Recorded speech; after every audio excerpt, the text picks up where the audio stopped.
break it. So I think they'll make sure none of the wires get touched and maybe it'll keep working. Well, what I talk about in my book, Visual Thinking, and I'm really happy everybody's got a copy of it, is that the first step is you have to realize that people think differently. And different people with different kinds of skills they can work together in complementary ways. I'm an extreme visual thinker. Everything I think about is a picture. I didn't know that a lot of other people think verbally until I was in my late 30s. And I do a lot of talks to business leaders, and I say to them, we need the skills of the different kinds of thinkers. We really need the skills. And being an extreme visual thinker helped me in animal behavior, because I looked at what cattle were looking at. Now, there's three kinds of specialized thinking. I'm what's called an object visualizer. And this research shows that there's object visualizers who think in photographic pictures, and then there's visual spatial that think more mathematically and in patterns, and some people can be mixtures. So the kinds of things that the object visualizer is really good at, starting off mechanical devices. Oh, I've been talking with Walter here, and his devices for getting the satellites to deploy. Total visual thinker here. So mechanical, photography, art, and animals. But the thing about us object visualizers, we're not very good at abstract higher math. But I know a guy who's an object visualizer, can't do algebra. He builds beef plants, and he has a corporate jet.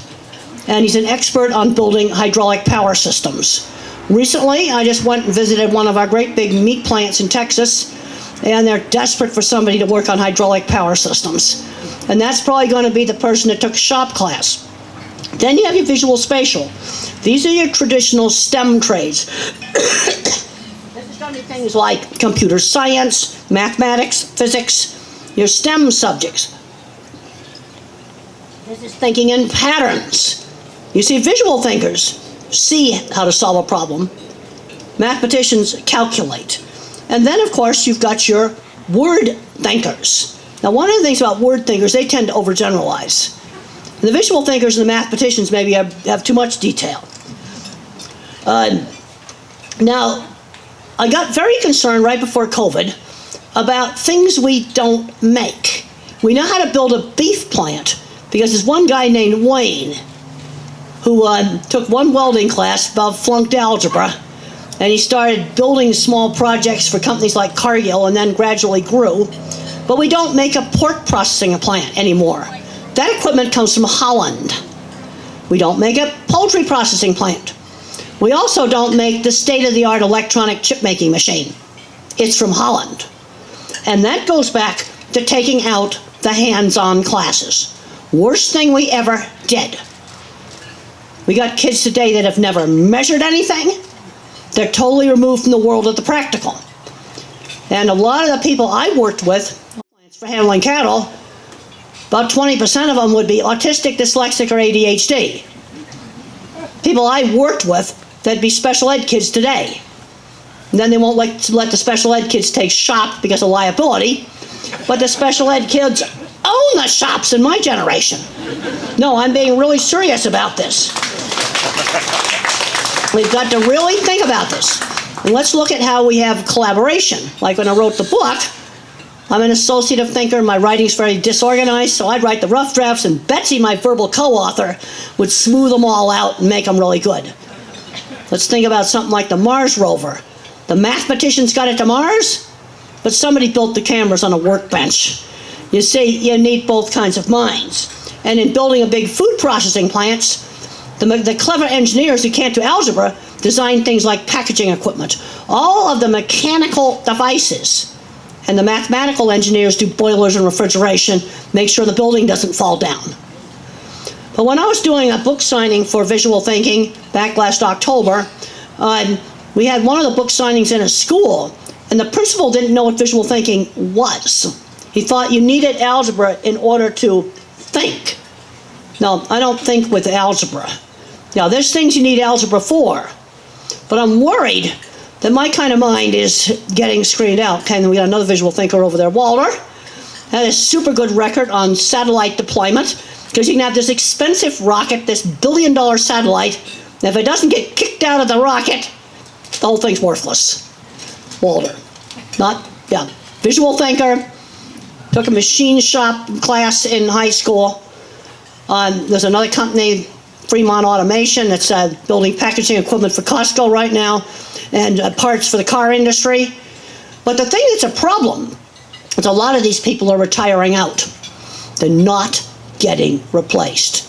And the kid that ought to be doing this stuff is playing video games in the basement and never used a tool. We need our clever engineering department. We need them very, very much. We need all the different kinds of minds.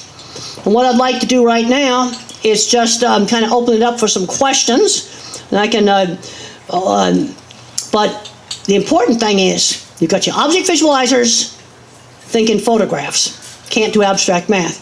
See solutions to problems. See risk. There's a chapter in the book on Fukushima, on disasters. Fukushima burned up because they didn't put waterproof doors on it. They did a perfect job of calculating the mathematics so that it was earthquake-proof. But nobody saw the tsunami drowning the electric emergency cooling pump that's not going to run underwater real well. See how elementary that is? That's visual thinking. We need all the minds. So let's just do a few questions, but it's going to start back at the schools. So why is Holland building this equipment, like a chip-making machine, and we're not making it? Because in 9th grade, you can go university route or tech route, and they don't stick their nose up at the tech route. It is a different kind of intelligence. I have worked with these people. You know, they used to say, well, stupid kids take shop. And a lot of people thought I was stupid. And when I did the projects that were shown in the HBO movie, when I was in my 20s, one of the things that motivated me is I wanted to prove to people I was not stupid.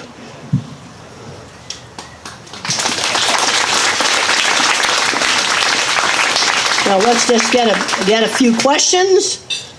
Okay, maybe from somebody here where I can hear you. And nothing's being done to teach them things like having a job, shopping, life skills, things like this. I had a great science teacher who got me motivated to study. He tried to teach me algebra. That was useless. But the other courses I goofed off in, he got me motivated for studying. Good teachers, they really matter. But I am concerned about screening out the visual thinkers.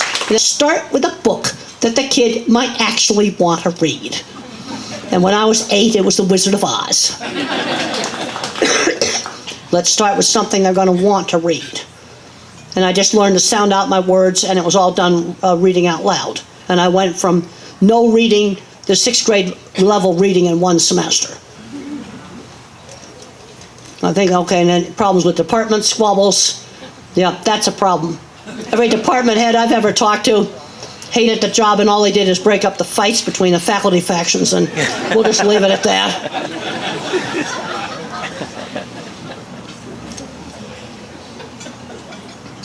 Now, when it comes to students having problems in college, the number one problem I see is when they get into trouble in a class, they don't ask for help soon enough.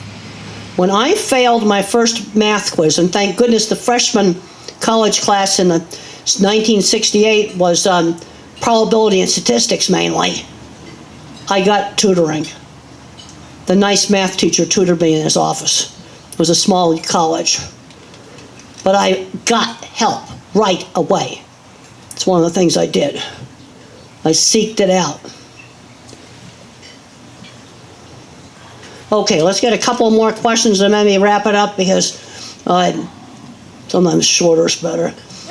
Right